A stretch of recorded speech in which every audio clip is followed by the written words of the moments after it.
Hello everybody, my name is Michael. I'm an iconographer and we're going to talk today about icons. Most specifically, we're going to talk about icons in liturgy. But first, I'd like to show you my studio. This is where I work. Over here you can see this is what I call my painting wall. This is where I do larger icons and murals. So you can see a couple that are in progress, and then some panels on the ground there that are getting ready to have drawings put on them.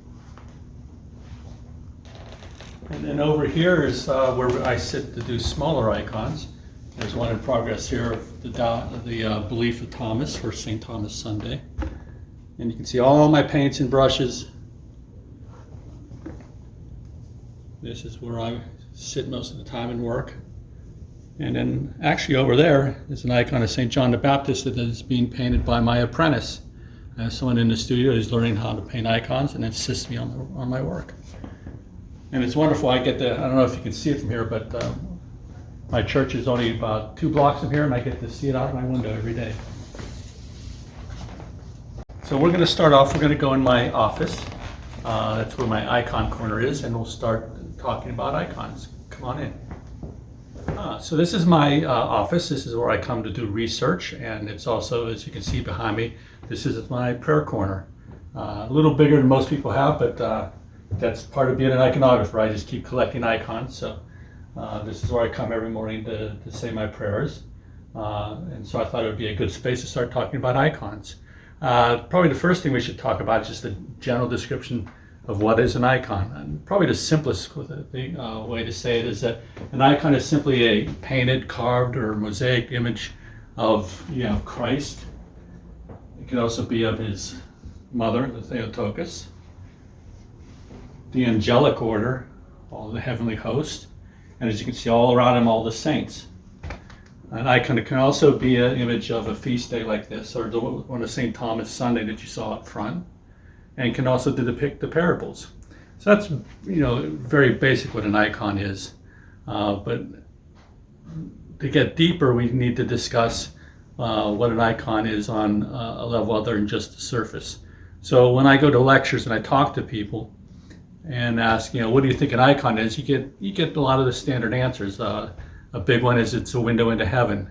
Another one is an icon is for teaching purposes, or an icon is for aid in worship. These are all correct. The one about teaching, it works, but for me, that's kind of like the lower level of an icon. An icon to me is much more deeper than a teaching tool. An icon is more the idea of the window into heaven. And window into heaven is us looking in, but it's also, a window works 2 ways. So it's also them looking in on us. It's a way for us to communicate together. To give you an example, here's another icon wall of a different type. Right here with all my pictures of my family. Okay. The word icon simply means image. So in a way, these pictures are an image of my family. And we all have pictures of our family in our houses, in our offices, in our apartments and dormitories. Why do we do that? We do that because a lot of reasons are we love our family and we want to remember them. Maybe some members of our family, like my father, have passed away. So it's wonderful to see an image of him. Others, it's just because you love them, right? You love your sister, your brother, your mother. They're still living, but it's nice to have pictures of them around. Are these actually the persons that they're depicting? No, they're just, they're photographs and so forth. However, what would happen if someone were to walk in and say, I don't know, spit on one of these? You'd get upset, wouldn't you? You would get upset, well, A, because someone spit in your room, but also that someone spit on one of your family members. It's almost as if they were spitting on that family member themselves, right? Or if even worse, say someone came in here and picked one up and threw it on the ground and smashed it. We would be really upset with that. On the more positive note, have you ever seen a child come up, pick up a picture of, say, or mom and dad and give it a kiss? That's very common. Are they actually kissing their mother or father? In a way, yeah. Even though it's just a piece of paper and it's not physically, literally their mom or dad, they're seeing an image and they're kissing that image, in hopes of it going to the mother and father. But that's kind of where the difference between something like this is and an actual icon. Where, yeah, if I kiss a picture of my wife, I'm doing it out of loving her and missing her or whatever. But she's not going to be in the grocery store at some point and be like, "Ooh, someone kissed me." She's not going to feel that. But that's where the difference with the icons are, and that's why I say they're more than just teaching tools. They are actual windows into heaven, ways in which we can interact with that world that we can't see. So if I were to come up and give a kiss to the Mother of God, she knows I'm doing it. I had the privilege of once again visiting just recently the Cardiotissa icon of the Mother of God, which is the wonder-working icon that's in Taylor, PA. It was here in Western Pennsylvania, and I got to see it again. And as always, she started to drip myrrh for the people. And it's not a magic act. It's not just kind of, oh, it's just a fun thing to go see. It drips myrrh because she's there, and she causes it. So through the icons, we have a very physical relationship and a physical and spiritual relationship with that world that we can't see.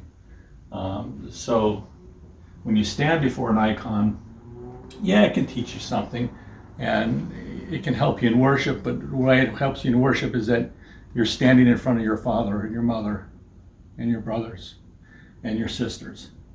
So yeah, so when I come in here and I pray, it's as if, well, another way to think of it is say it's like FaceTiming. That physical screen isn't the actual person, but the person on the other side is an actual person. There's a true, real interaction. So you can, for those of you younger generations, you can think of your icons as FaceTiming. And then there's as an iconographer for me, there are times like this is the image I just finished painting of St. John the Baptist. And when you're painting it, you're just being technical. You're painting, you're thinking, oh, what color's next, or how am I going to paint this little section and everything. But there is a certain point in time when, particularly when you're painting the face, where all of a sudden St. John's there. And you're like, whoa. It's like, it hits you when all of a sudden he's there. So that's, I think, just a quick overview of what icons are. And I think maybe what we should do now is we're going to go over to the Church of Saints Peter and Paul, and we'll do a quick discussion of icons and the liturgy.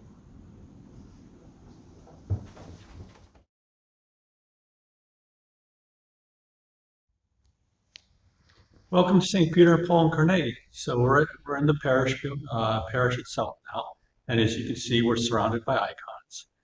So we're going to talk a little bit of what we just talked about, and in reference to the liturgy and prayer in church.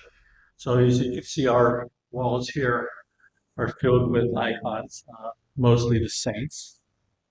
You have saints on the main walls, and then above them are the prophets and some of the Old Testament characters of the Bible. Some of the genealogy of Christ, his parents, grandparents, great grandparents, and so forth. And of course, the image of Christ on the ceiling, the Almighty, with the iconostas. So we're pretty surrounded with icons here, which is good because it really is able to tell a story of icons, liturgy, and prayer. And if you think about the things we talked about, icons being the window to heaven, and even more importantly, icons being the unseen world's window to us, it kind of makes the liturgy come alive. So when you look at the icons on the walls, just like the icons that were in my icon corner, you can have a relationship with these icons, and that you're having a relationship with the saints behind them. So how does that work with the liturgy? Well, we're told that we're surrounded by a great cloud of witness. And what that basically means is that at the passing of the saints, they no longer cease to be, but they continue to live. And through these icons, they participate with us in prayer. So during the liturgy, when we're celebrating the liturgy, they're actually literally here celebrating with us. So, Say on this wall we have Saints Boris and Treve, Ignatius and Adrian. During the liturgy, because their image is here, they're here with us also. And that's not just symbolically, it's a reality that they celebrate with us. We have multiple stories from the saints and from monastics who were given the privilege of seeing the unseen world. And they have stories of priests standing at the altar and they can see the host of the angels surrounding the altar, assisting the priest in his work. There's the story, of course, of Pokrova, the protection of Mother of God, that you see where her arms are upraised, protecting the city, or St. Andrew, the fool for Christ, when he was in the portico, he saw the Mother of God enter the church, and she was flanked by St. John the Baptist and St. John the Evangelist with the host of angels and saints behind him, and she entered the church. So this is a reality for us that even though we can't see it, they're here with us, and that's what the icons are for. They're kind of like a lens for us to see the things we can't see. Like, for example, I was just talking with someone about the eclipse, right? And how do you see the eclipse? You have to put some type of glasses on to actually see what was happening with the sun and the moon. So these icons are kind of like eclipse glasses. You can see the things that you normally can't see through the icons. So as you're standing here in prayer, when things are happening, for example, the great entrance, when they're coming in with the chalice, there is a stream of angels also in procession coming through with the priest and the altar servers. You know, you're standing here in prayer. The saints are standing next to you. Also, when you think of an area like the iconostas, right, where you have Christ seated on the throne. Well, have you ever been in church when the bishop is there? Where does the bishop sit? He's sitting on the throne, sitting on the throne, representing Christ. So literally, they're both sitting there at the same time. And that's depicted right here on your iconostase, Christ sitting on the throne, and the apostles on either side also sitting on thrones on either side of Christ, which is what's going on in the sanctuary, right? You have the bishop's throne back there, and you usually have little chairs on either side.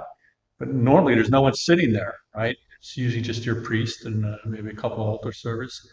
But this lets you see, like through those eclipse glasses, right? You're seeing who's actually sitting there. So the apostles in Christ are sitting there during the liturgy. So yeah, I encourage you to have a relationship with your icons. By doing that, you're having a relationship with Christ and his saints. I remember seeing a priest come into this parish once, had never been here, first time he was seeing the icons, and he saw his saint on the wall.